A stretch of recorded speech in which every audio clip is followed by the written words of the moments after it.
What's up, everybody? Welcome back to my channel. This is a recap of the 7th episode of Marriage Bootcamp Family Edition Reality Stars. And as usual, I'm only going to go over the parts that affect our teen mom stars of the show, Amber Portwood and Matt Baier. So let's jump into it, okay?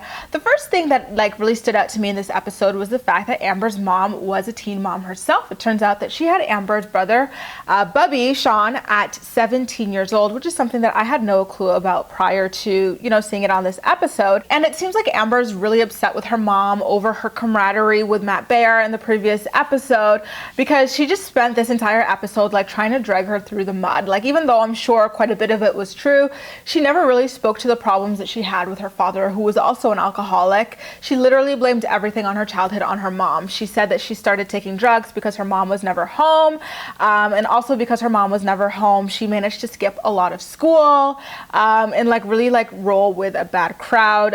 She also said that her mom's mom was an alcoholic as well, so it's really sad to see just how far this disease goes in that family. They then have an exercise where they're supposed to go back in time and find out their childhood traumas, and Amber's mom, Tanya, reveals that her own father used to regularly line her up and her siblings and whip them with a belt. And when it's Amber's turn to go up, she seems to be really intent on kind of debunking her mom's own traumas and issues growing up in life by saying, hey, that happened to me too when I grew up. In fact, my mom once was super high on oxy with a boyfriend or something and beat me up and my dad as well, which was kind of wait, boyfriend and husband, what was going on in the Portwood household? They didn't really go deep into that kind of dynamic in this episode, but I'm hoping that they do as the season progresses, because that is definitely noteworthy if you ask me. And then one of the last to go during this exercise was Matt Baier, who reveals that he got raped by a guy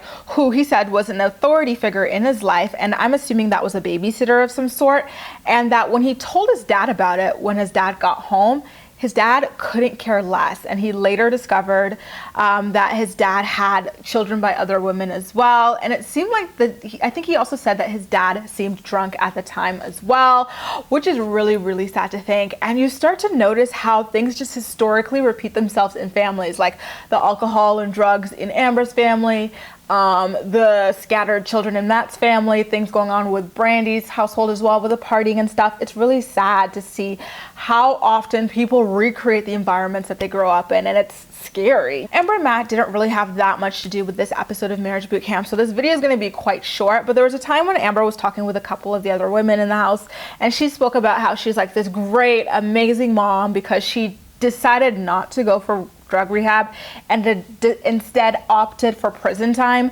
to be there for her daughter. I didn't get it. I don't know why Amber seems to think this is such a badge of honor. I think that, at least trying to get clean off drugs while, being present in your child's life would have been more effective than just outright going away. But I digress.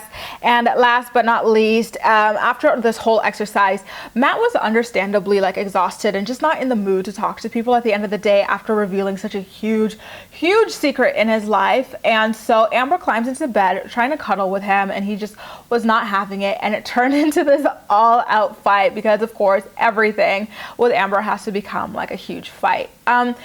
Guys, you know how Matt has lied about quite a few things in his life and created all these alternate identities, remember?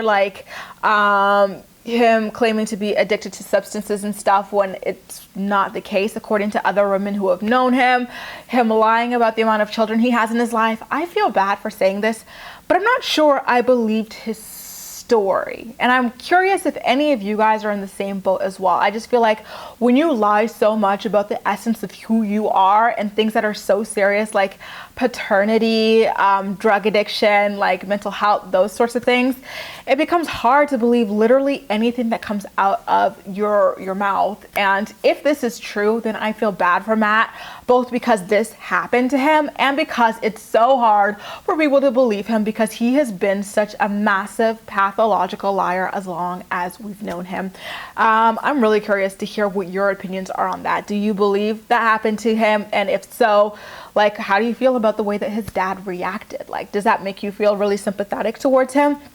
I'd love to get all of your opinions in the comment section down below. Let's chat. You can also like this video, subscribe for more. Feel free to share it with your friends as well, and follow me across social media where I absolutely love chatting with you. That's all for now. Thank you so much for watching, and I'll see you next time.